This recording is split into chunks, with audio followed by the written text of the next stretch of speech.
What is going on, world? What's up, everyone? It's Zero here. Today I have a brand new StarCraft 2 video for all of you, and I am super excited to be bringing you guys this individual matchup between two of the two great players, guys, on the WCS circuit. And in spawning in the bottom right hand corner of Catalyst LE, we have playing with the Zerg pieces, a player who goes by the name of Elazer. And on the opposite side of the map, playing with the Terran pieces, we have a player who goes by the name of DeMusliM. So guys, both of these players should seem relatively familiar, especially Elazer, guys. This player is definitely a force to be reckoned with when it comes to the Zerg pieces. I absolutely love watching Elazer. He is great at the macro game, as well as even every once in a while cheesing his opponent. Whereas on the opposite side, you have DeMusliM, who is of course a great player. I've absolutely loved watching this guy. Now, he used to be, there was a lot of really good strategies that DeMusliM had, back in Heart of the Swarm that I used to actually watch. And as of lately, obviously he hasn't really, as far as I'm aware, has not won any major tournaments. But this guy is always on the front lines of a great player in the WCS circuit, and always one to always keep an eye out for. So, to start, guys, it looks like Elazer on the opposite side of the map is starting with a hatch gas pool, and then DeMusliM is starting with a barracks into a gas geyser. So relatively standard on both sides of the map so far. It looks like our Terran player is going to go ahead and get his natural expansion here. Elazer, I'm super excited to see kind of the build that he goes for. I've been seeing a lot of macro-focused games out of Elazer the past couple of tournaments that I've seen him play in. So I'm definitely interested to see what he ends up or decides to do here in this game. Should be a lot of fun here, guys. Looks like Elazer's going to go ahead and get his third base here. So relatively third base, but it looks like Elazer is planning on going into the macro game here. Whereas DeMusliM looks like he's kind of playing the same kind of style, where it's going to be a kind of a more macro-focused game. He has of course, the factory coming up right now. And it looks like, guys, the reactor is also being created for the Terran player. We, of course, have the Reaper is kind of making his way across the map, starting to kind of try to harass, maybe get some scouting information. Seen some games, guys, that you guys will have to check out on the YouTube channel of some of these lower tier StarCraft 2 players. Really, like, some of them actually massing Reapers. So you guys will have to check out those some of those guys on the YouTube channel now. But yeah, it looks like, guys, it's going to be relatively standard. The Zergling speed upgrade is coming. And then on the opposite side, looks like Stimpack is now researching. Got a couple of Hellions coming out, as well as now a starport. Looks like a command center, third command center is going up as well right now. So looks like DeMusliM is planning on, a very macro-focused game right now. It's going to be crucial for our Zerg player Elazer to catch up, or to find out about this. Looks like Elazer is flying into the main base here of our Terran player, and he is going to most definitely see exactly what DeMusliM is doing here. A third base is coming up, so I'm wondering if this is going to trigger a significant push by our Zerg player. 4 Hellions out, as well as a Reaper and a Marine.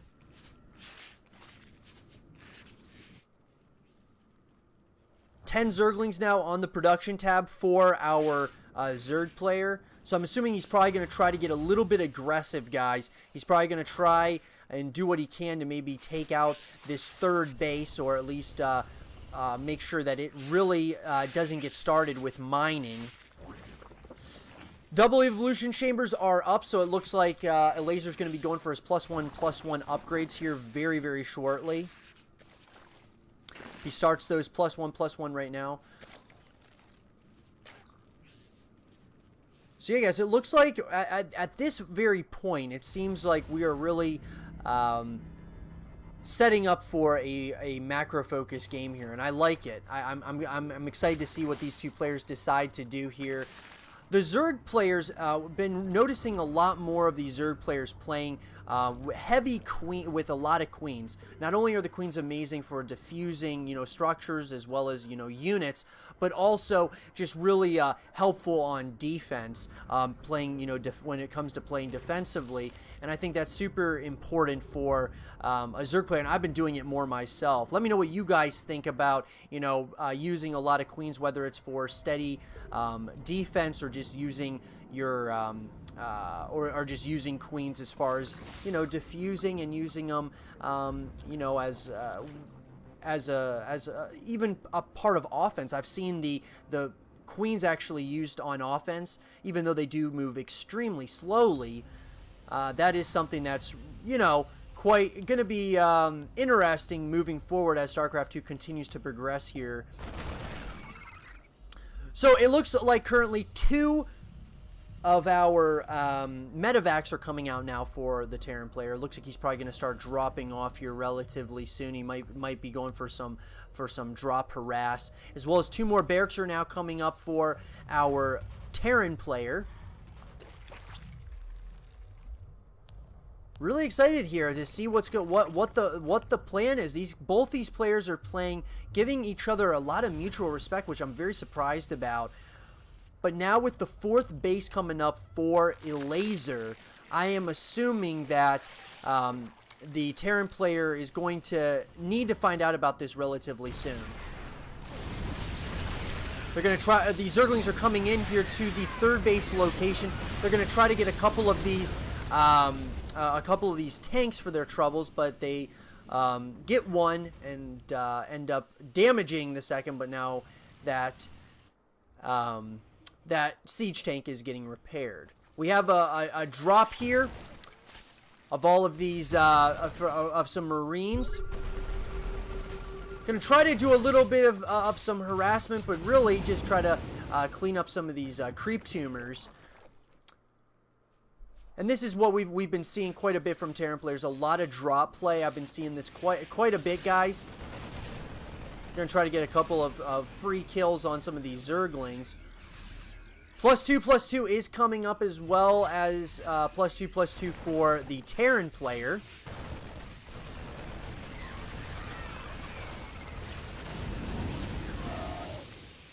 So the Terran player did get some free kills for his troubles. But I'm wondering, guys, there's a lot of medevacs out, so I'm wondering if DeMusliM is planning on getting aggressive here soon. I'll be very interested to see. I love these burrowed banelings. This is a great decision. He has them in a great position as well. Just kind of chilling, waiting to see if this army decides to run over in that general direction, which very well may happen here. With, of course, the 4th base coming up for DeMusliM. This is very interesting. A very heavy Zergling Baneling composition currently for Elazer. I'm very interested about this. Why he decided to go so heavy on Zerglings and Banelings. I'm sure we're going to find out here relatively soon. There is a drop here of some, of course, not only Marines. And they do a little bit of some damage, but he does end up flying away though with those Hellbats as well. So very interesting, guys. Very interesting. I'm very excited to see kind of what's going to end up happening here. Here comes all these Zerg units. The Zerglings and the Banelings are getting so much value right now, which is absolutely incredible. But DeMusliM actually did pretty well as far as splitting up his army. He's going to get 1 queen at least for his troubles here, and a lot of creep tumors he's going to get as well. So I will have to say, guys, that looked pretty bad at first for DeMusliM, but at this point, I think he's actually in a pretty good spot. The Zerglings are now into the main base, and this could spell disaster for our Terran player here. He's splitting up his army. These siege tanks are brilliantly positioned, though, to really deal with all of these Zerglings. I'm really liking the way that DeMusliM is playing this right now. He's playing this very, very well with the siege tanks in really good positions. And I'm just surprised, guys, that Elazer really has not moved out of this Zergling Baneling composition. He has added on some Hydras, but I'm just wondering if he should have switched over a little while earlier. Looks like he's going to go for a big engagement here over at the 4th base location.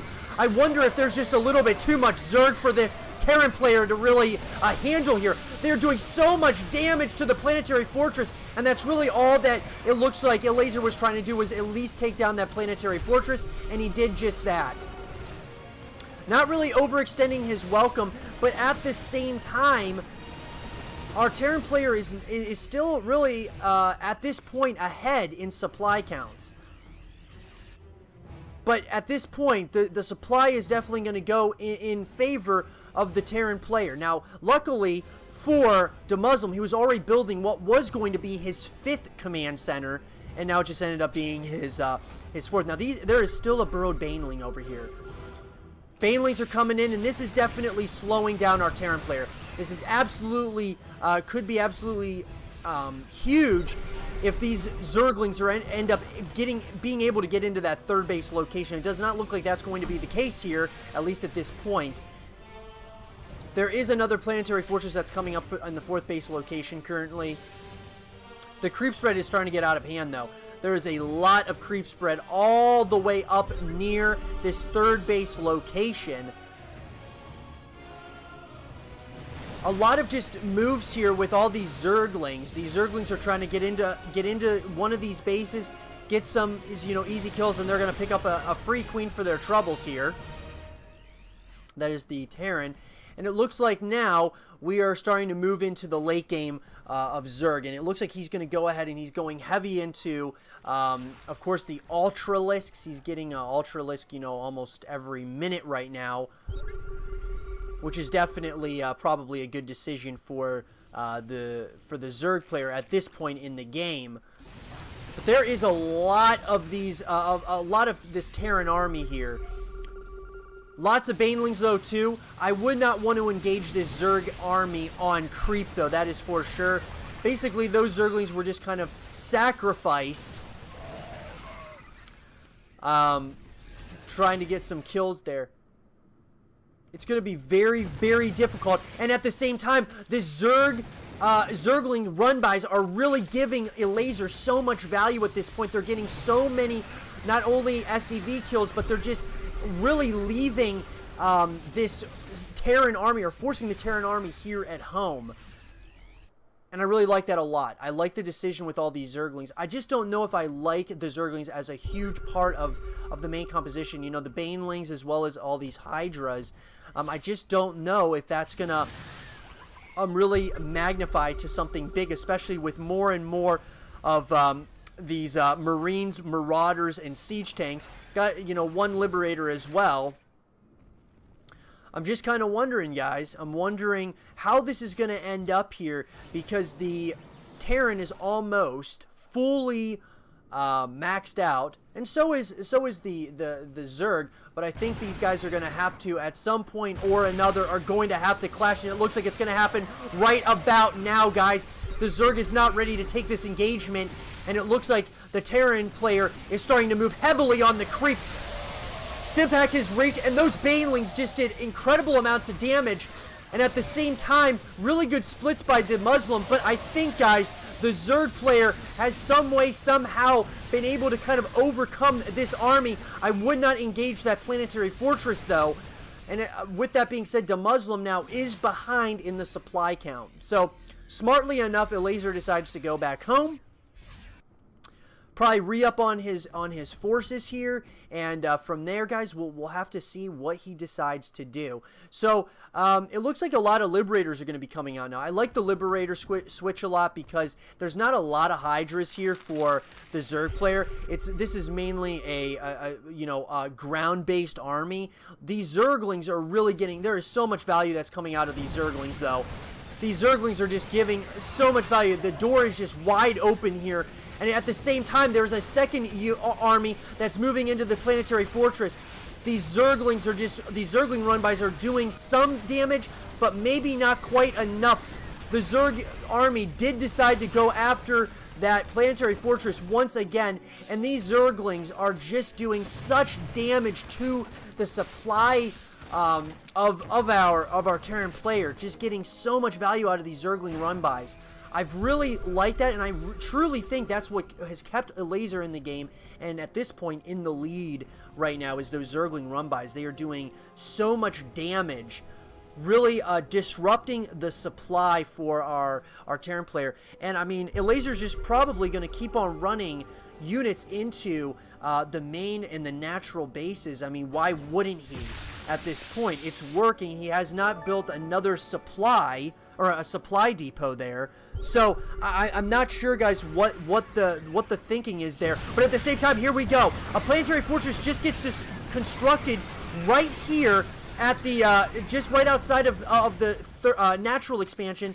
All of these Zerg units are now trying to come into what is the fourth base location. These Ultras now are doing havoc currently to the natural expansion. I'm not sure how much damage they're really going to be able to do, but at the same time, all of these Zerg units are starting to kind of get shooed away here. And we also have DeMusliM, another command center, is burning at this point. These Ultralisks are just doing so much damage. They're doing quite a bit. I don't know if it really went in favor, though, of Elazer right there, even though he is heavily, you know, the supply is heavily in his favor. I will have to say, with the Broodlord switch, this may be it. If he plays his cards right, and I'm talking about Elazer at this point. These Zergling run-bys, guys, every time, guys, the door is still wide open. These Zerglings can just have free range of the natural expansion as well as the main base.